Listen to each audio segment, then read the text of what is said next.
pense que même dans les pires scénarios qu'on avait formulés au préalable, jamais on aurait imaginé qu'une telle violence allait s'abattre sur la RCA.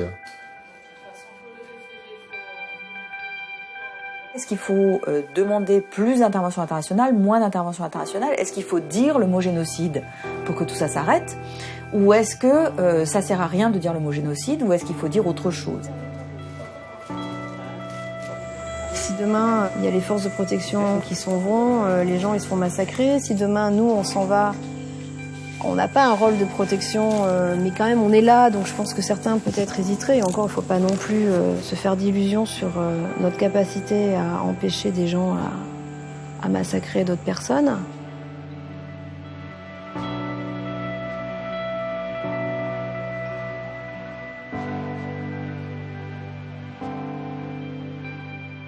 Ici à Bangui, c'est maintenant l'heure du couvre-feu. Mais les hommes de la Séléka, ces ex-rebelles qui ont pris le pouvoir en mars dernier, continuent de patrouiller dans les rues, dans des pick-up et armés jusqu'aux dents. Donc la première fois qu'on entend parler des Séléka, c'était en décembre 2012.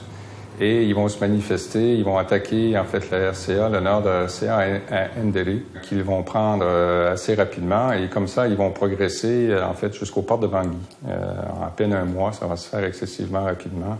Et on assiste à toutes ces scènes de pillage sur assez grande échelle. Même pour les équipes MSF qui seront sur place, je pense à Kabo, Batangafo, Ndélé. Quand l'offensive de la Séléka débute, MSF est déjà bien implanté dans le pays.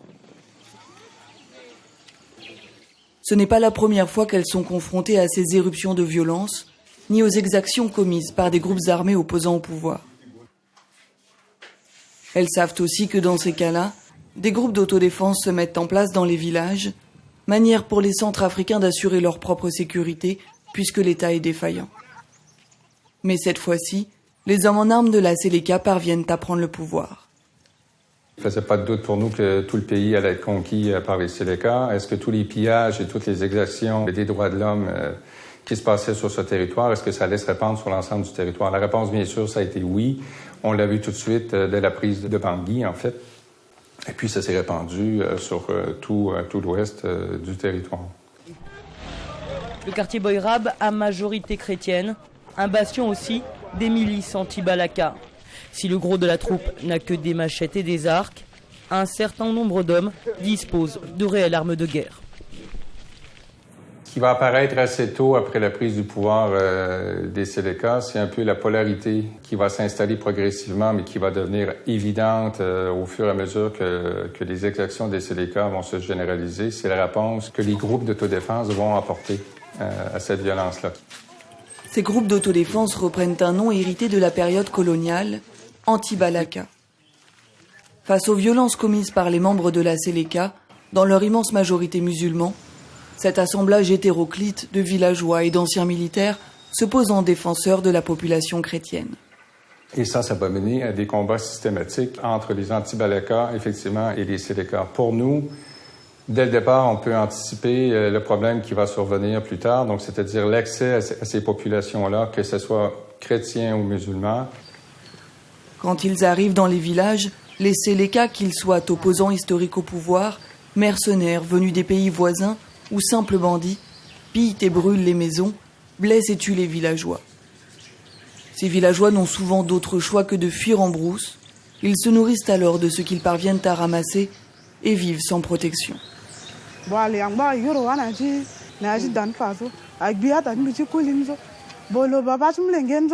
Le pekana jungu dan kae le rappelé teneji le gaj mule geji kirji tene ni ga wala ala mu i wala I petone ni ga mu ina mlengenzo ala ngba bugi le bian akanga kampana lo le ji saranga nguzo ala ngba pika gilo paso biana falo bo kwa usindo so ata jimbi ji koli na koli jimbi ala ngba fala sur place donc ala ga ara gitera arango aga amuini na yakani akiri gitozo ingba idushinga gina je pere ngito zumbi mbiko mbina ngo deja et mbiko ipimba mbiko mbidunga gina yanga chi akare ko je usemle nget minzo lo nando chi ata lozo bidulo gina yanga chi akare. Les personnes qui ont fui en brousse n'ont aucun accès au système de santé, même le plus basique. Pour leur venir en aide, MSF ouvre un projet à Bria, dans l'Est. Il s'agit de prendre en charge les enfants, particulièrement au moment du pic de paludisme. À la suite des événements politico-militaires du début d'année, beaucoup de centres de santé ont dû fermer, beaucoup de personnel médical a dû partir de la région. Il y a aussi un problème d'acheminement des médicaments. Donc pour certains patients, l'hôpital de Bria est une des rares solutions auxquelles ils ont accès. D'abord querelle pour le pouvoir, le conflit centrafricain a pris une tournure religieuse. Les racines de cette division étaient bien présentes dans la société. Mais personne, y compris les équipes MSF, qui soignaient chrétiens et musulmans dans les mêmes hôpitaux, ne s'attendait à ce qu'elle se transforme en haine d'une telle intensité entre les deux communautés. Nous vivons ensemble à Carnot. Les collecteurs travaillent avec qui? Avec les chrétiens. L'exploitation, ils le font ensemble. Ils s'aident dedans entre eux. Et ils se sont mariés entre eux. Il y a des cousins, il y a des cousines. Maintenant, entre eux, on n'a pas su ça. Et nos parents ont grandi ensemble, ici.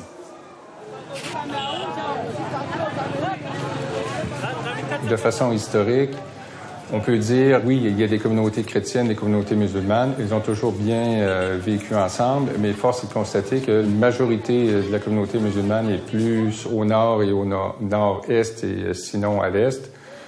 Que du point de vue politique, le pouvoir politique a toujours été aux mains, entre guillemets, de présidents, si on peut dire président ou dictateur, mais chrétiens, et que le pouvoir économique, lui, était grosso modo plus managé par les musulmans.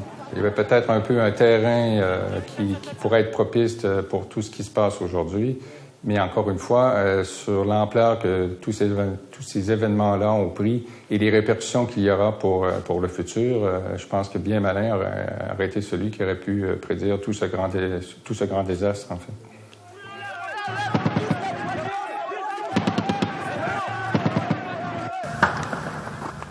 Des rafales d'armes automatiques continuent de retentir à Bakongo. Depuis les premières heures du jour, la capitale centrafricaine est en état de siège. À quelques mètres de nous, plusieurs détonations, sans doute d'armes lourdes. Selon la version officielle, des mercenaires chrétiens fidèles à l'ancien président Bozizé auraient fait incursion en différents points de la ville alors que Bangui dormait encore. Tir à l'arme automatique, à l'arme lourde, coup de machette. Le niveau de violence, qu'elle soit commise par l'un ou l'autre des deux groupes, monte d'un cran. À ce moment, une équipe MSF était déjà présente à Bangui.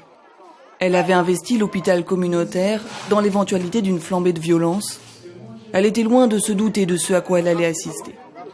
Le 5 décembre au matin, on a été réveillés par des tirs plus que nourris qui ont commencé, je sais pas, vers 5h ou 5h30 du matin. Et après, je dirais jusqu'à 9h, mais en fait, je n'ai pas vraiment une chronologie de cette journée.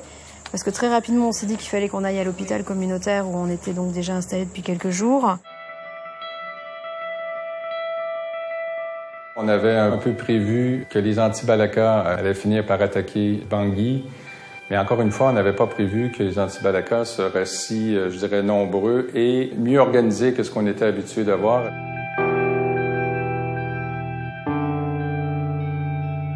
On a vérifié qu'on pouvait aller à l'hôpital communautaire en termes de sécurité, qu'il n'y avait pas des Séléka partout dans la ville qui nous empêchaient de passer. Ensuite, on a passé notre journée à l'hôpital à essayer de gérer la situation et l'afflux de blessés.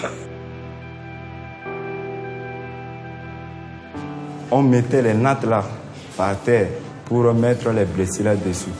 On mettait tout juste là, un passage là au milieu, pour pouvoir permettre aux médecins de circuler et apporter des soins à ces blessés-là.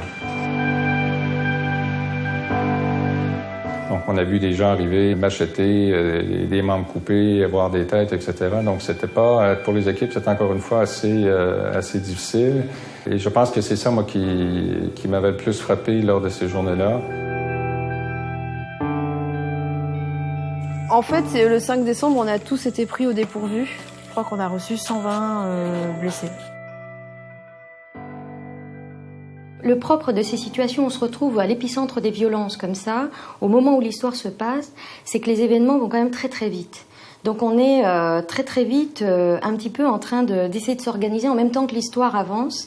Et on est au milieu de cette histoire et on n'arrive pas nécessairement toujours à bien qualifier les faits, à anticiper non plus. L'intégralité de la panoplie des violences se déploie et on est confronté à une violence d'une très très grande ampleur, mais surtout polymorphe, c'est-à-dire des affrontements à la fois entre des groupes armés, entre des milices et des groupes armés, entre des civils et des groupes armés, entre des civils et des civils.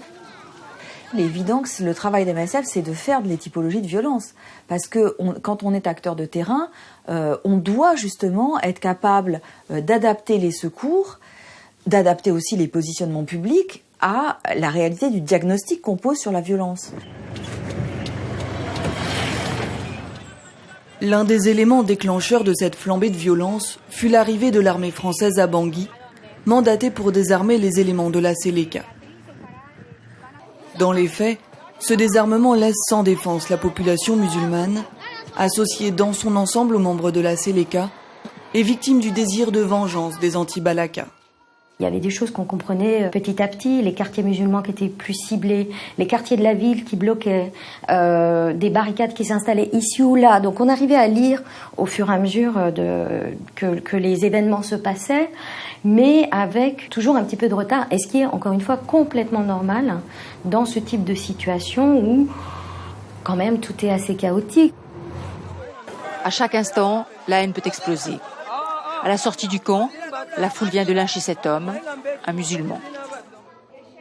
Ici, c'est la première fois, et c'est la réflexion qu'on se faisait avec l'anesthésiste qui était avec moi, qui avait fait aussi pas mal d'émissions à MSF, et qui nous a dit, finalement, j'ai vu quelque chose que je n'avais jamais vu jusqu'à maintenant. On était au cœur de la zone de combat. On n'était pas, nous, directement menacés par les combats, mais on était quand même entourés de combats. On entendait des tirs la journée, la nuit. Dans le même hôpital, on accueillait des blessés de tous les bords. Donc on a eu des équipes qui ont dû s'interposer physiquement entre différents patients ou différentes familles de patients. Donc c'était quand même un quotidien très lourd, très fatigant pour les équipes et qui, là aussi, n'aide pas à la prise de recul et prise de distance pour essayer d'analyser un petit peu à froid ce qui était en train de se passer. Peut-être je peux lui faire du tramadol en attendant miel contre la douleur. Hein, si ça ne tient pas bien, on va mettre un bandage.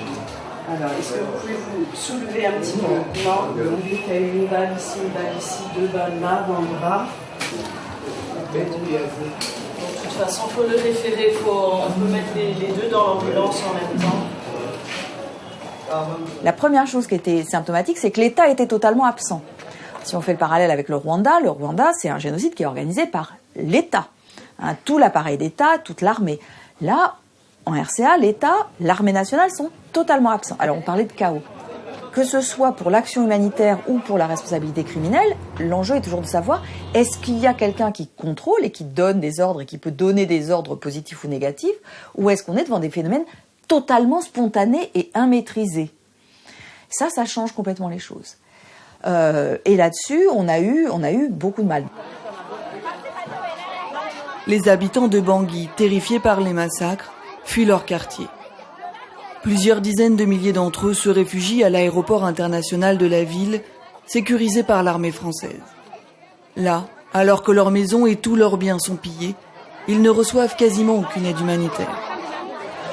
On essaie de faire de notre mieux, mais on est débordé. 35 000 personnes, on ne s'en sort pas tout seul. Il faut venir nous aider, là. Ils sont où, les autres? Je ne comprends pas. On est juste à côté de l'aéroport. C'est pas comme si on peut ignorer cette... Enfin, on sait qu'ils sont là, quand même. C'est l'aéroport de la capitale.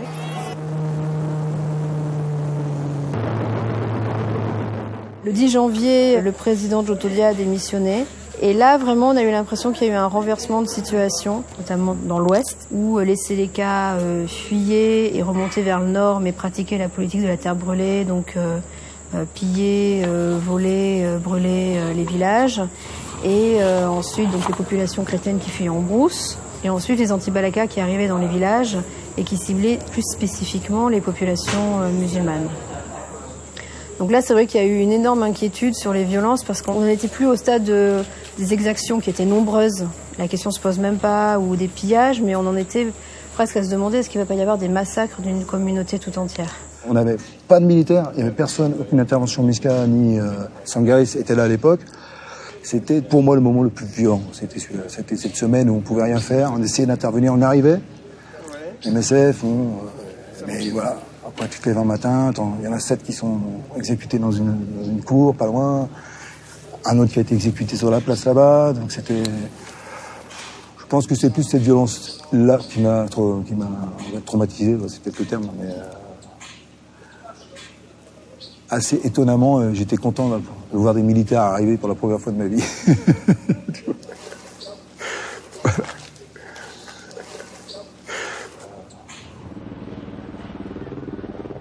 La force Sangaris a sorti l'artillerie lourde.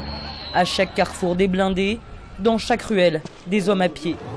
Beaucoup parmi nos équipes disaient que notre communication classique en demandant la sécurité des structures hospitalières et en négligeant tout le reste des populations ne tenait pas la route. Et ils expliquaient que la manque des troupes étrangères en charge de mettre de l'ordre dans le pays était la cause de ce désordre. Et même certaines sur le terrain insistaient que MSF, l'institution, doit publiquement faire appel à des troupes étrangères supplémentaires pour établir l'ordre dans le pays. Un questionnement naît alors au sein de MSF. Malgré l'effet pervers du désarmement mené par l'armée française, les équipes constatent à plusieurs reprises que la présence des forces internationales, français de Sangaris ou africains de la MISCA, a permis d'éviter certains massacres. Dans ce contexte, est-il du rôle de MSF de demander publiquement à ce que le dispositif militaire soit renforcé ? Par exception, on ne fait pas appel aux armes. On ne sait pas les conséquences d'une intervention militaire dans tel ou tel pays. C'est vrai que de temps en temps, des interventions étrangères militaires ont donné des résultats corrects, mais souvent aussi, ça se passe mal. Le débat anime les différents centres opérationnels de MSF. La section française décide finalement de questionner le dispositif de déploiement des forces internationales, visiblement incapable de protéger la population musulmane en danger de mort. Après la prise de Bangui, la violence se répand dans tout le pays et pousse les populations musulmanes à se regrouper dans des enclaves. Les mosquées, les églises, un hangar de l'aéroport de Bangui, tout lieu protégé par les forces armées internationales, devient un refuge dont il est impossible de sortir sous peine de se faire assassiner. PK5 est un quartier qui mélangeait les chrétiens et les musulmans. C'était un quartier très commercial de Bangui, où là, la minorité musulmane était massivement groupée au sein de la mosquée centrale de Bangui. Et donc, on a cette image à la fois d'une situation totalement absurde et très violente, de gens qui sont enfermés dans leur quartier, qui sont devenus des étrangers dans leur pays, qui sont devenus des indésirables dans leur ville. Même situation à Carnot, dans l'ouest de la RCA. Depuis la déroute des Séléka, fin janvier, la ville est aux mains des anti-Balaka. Pris au piège, les musulmans n'ont eu d'autre recours que de se réfugier dans l'église catholique. Depuis déjà le départ des Séléka, les musulmans inquiets commençaient déjà à cogner à la porte de la paroisse et je ne peux que leur ouvrir. Ça date presque d'un mois qu'on est dans cette situation. Avec l'arrivée de nouveaux groupes d'anti-Balaka violents, tout le monde avait peur. D'abord, ils sont allés 8, ensuite 13, ensuite 50, 150. Aujourd'hui, on est à plus de 1035 personnes qui habitent dans l'église catholique. Vraiment, le début n'a pas été facile quand j'ai commencé à accueillir la communauté musulmane dans ma paroisse. J'ai été menacé à coups de fusil par 3 fois, même mis à genoux. C'est des anti-Balaka que j'ai reçu des menaces. Et je vous assure qu'à un certain moment, j'étais obligé d'écrire rapidement mon testament parce que je savais que ça devait finir très mal d'un moment à l'autre. Et c'est pour vous dire que les sangaristes se sont joints à leurs frères Muska et nous dormons. Sans cela, l'initiative que les anti-Balaka ils ont pris vis-à-vis de nous, on ne sait pas où ça devrait s'arrêter. Je voulais, parce que là, il saigne vraiment. Je voulais faire un peu l'hémostase. Tu veux prendre?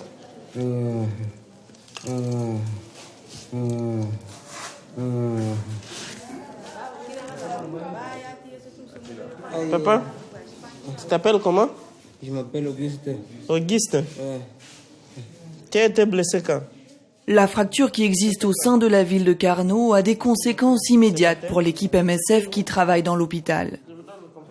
Comment évacuer les blessés musulmans qui ont besoin d'une prise en charge chirurgicale en urgence et doivent être référés à Pawa ou à Bangui?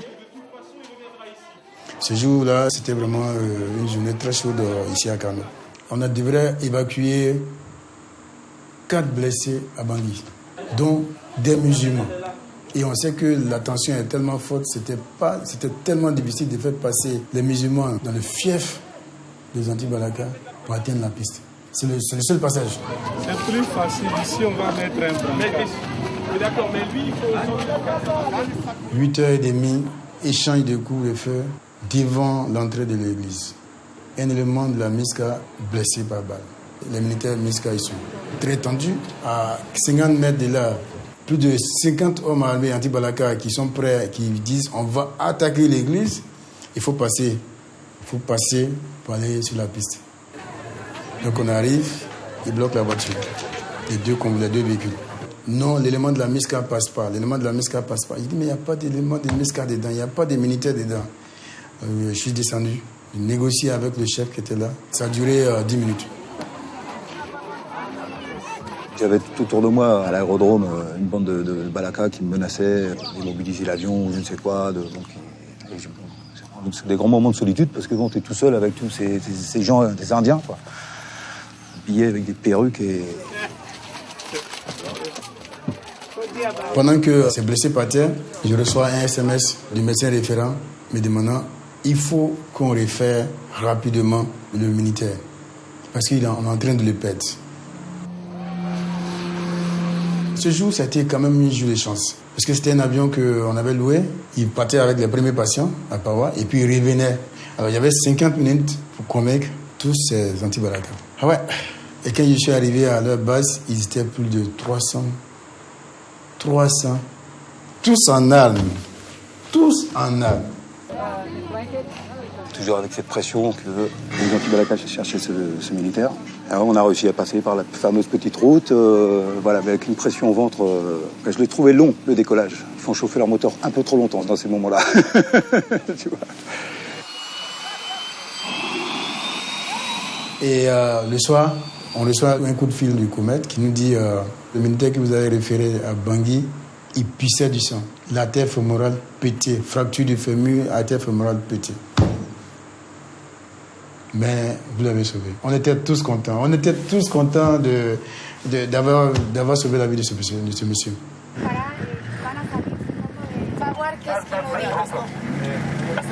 Ok, d'accord. Entre la voiture en marche arrière là. Attention, il va bouger la voiture. Si les équipes MSF ont dû parfois faire face à cette insécurité sur les routes, la population musulmane, elle, y est confrontée très régulièrement.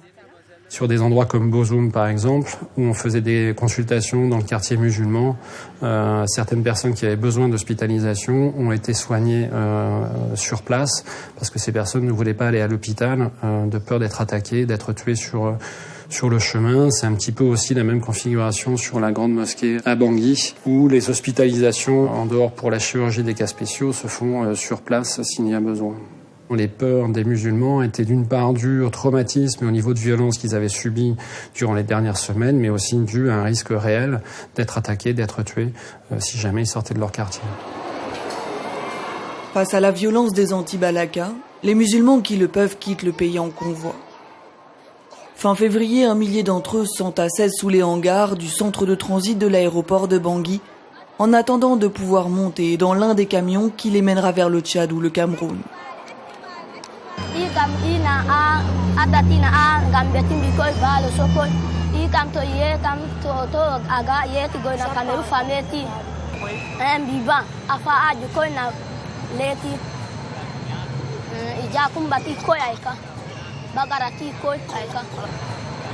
2 days ago, 1,800 people left at the same time.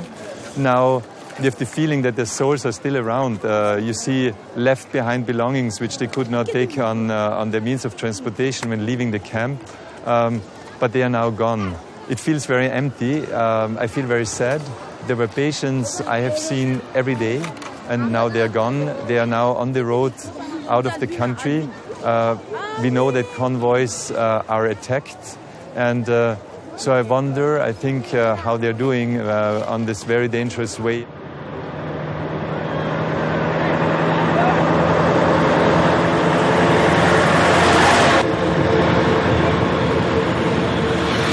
On avait des équipes qui étaient les témoins, enfin aux premières loges, et qui assistaient à cet exode impuissant.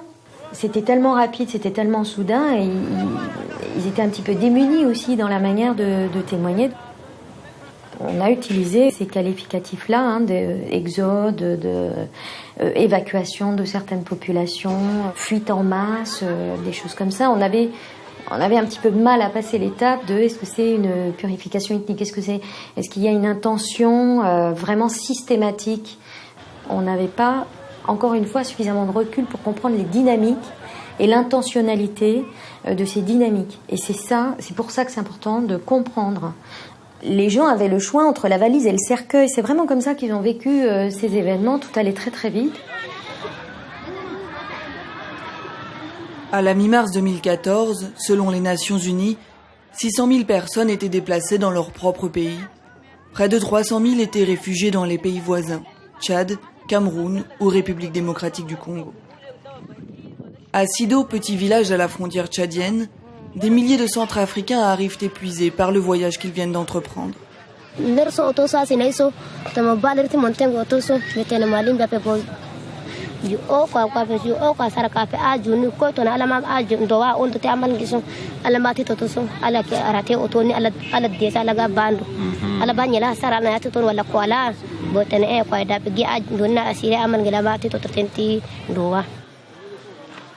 Enfin, en sécurité au Tchad, les Centrafricains se trouvent confrontés à un nouveau problème. Les convois qu'ils ont empruntés faisaient partie de l'opération d'évacuation des ressortissants tchadiens. Du coup, ils sont considérés comme des citoyens tchadiens de retour chez eux et non comme des réfugiés. Nous, ce qu'on a vu sur le terrain, c'est que l'essentiel, l'écrasante majorité des personnes qu'on a rencontrées se réclament être centrafricains. Le dispositif d'assistance est souvent organisé par rapport au statut des gens. Par exemple, au commissariat aux réfugiés a un mandat spécial pour les réfugiés. Ça ne veut pas dire qu'il ne peut pas aider d'autres personnes, mais il a des obligations, pas seulement une possibilité, mais une obligation d'aider les personnes qui fuient leur pays en raison de persécutions. Les considérer comme tchadiens, ça permet un peu de se défausser de ses responsabilités, ça ne les fait pas exister, alors que ce sont aujourd'hui des personnes en grand besoin, qui ont besoin de secours, et ces secours ne sont pas déployés. Cameroun, Tchad, RDC, les équipes MSF interviennent là où sont les réfugiés, mais aussi dans plus d'une quinzaine de projets à l'intérieur de la RCA. Une présence massive qui fait d'MSF une cible facile. Dès la prise du pouvoir par la Seleka, les différents bureaux sont pillés, des voitures et de l'argent sont volés. Dans l'ensemble, on est respecté, les gens nous connaissent, mais il faut être tout à fait conscient de la situation. Et à Bangui, il y a quand même des gens qui commencent à parler en disant « mais vous êtes des faux, vous appuyez les musulmans ». Donc, ok, ils nous connaissent, ils savent qui on est, mais ça ne veut pas dire qu'il ne faut pas faire attention et pas réexpliquer régulièrement les messages sur le respect de l'impartialité, et l'indépendance et la neutralité. Pour assurer sa sécurité, MSF négocie avec les différents groupes qui contrôlent les zones dans lesquelles elle intervient. Le 26 avril, dans le nord de la RCA, à Bogila, l'équipe reçoit au sein de l'hôpital différents chefs communautaires. Mais d'anciens rebelles de la Seleka font intrusion et tirent sur les personnes présentes. 18 civils sont tués, dont 3 membres du personnel MSF. Aujourd'hui, on a des arguments du style « oui, mais ce sont des groupes incontrôlés ». Ça, c'est quand même un argument sur lequel on doit aussi retourner en termes de négociation humanitaire, parce que des groupes incontrôlés, c'est pas possible. C'est pas possible pour la population, c'est pas possible pour nous. Je pense qu'il faut le dire clairement, on peut pas se déployer, on peut pas établir des opérations de secours là où il n'y a pas un minimum de contrôle par des groupes armés. Il faut qu'il y ait un engagement, une négociation avec l'acteur de secours. Offrir des soins aux musulmans réfugiés dans les enclaves. Faire face aux conséquences de la saison des pluies pour les dizaines de milliers de personnes qui vivent dans des camps. Soigner les personnes qui ont fui en brousse et sont difficiles d'accès. Intervenir là où sont les besoins sans exposer le personnel humanitaire aux violences. Les opérations de MSF en RCA sont un véritable casse-tête. Le conflit, lui, s'enlise. Le dilemme qui continue d'agiter les Médecins sans frontières, après plus d'1 an de crise, se résume ainsi. Comment continuer à travailler dans ces conditions ? Ça pose un défi opérationnel immense d'être sur le qui-vive tout le temps, sur des urgences ou sur des violences qui peuvent éclater à brûle-pourpoint à différents endroits du pays. Vu les conditions de déploiement, la sécurité, vu les volumes ressources humaines et financiers engagés, est-ce que MSF peut maintenir cette voilure dans un pays comme ça pendant encore longtemps ? Je ne suis pas sûre. Il va falloir se gratter les méninges beaucoup pour essayer de trouver une façon un peu inventive si on veut durer sur le long terme sur ce pays. Et ça va être des discussions difficiles et des choix difficiles. Ok. Est-ce que tu as mal ?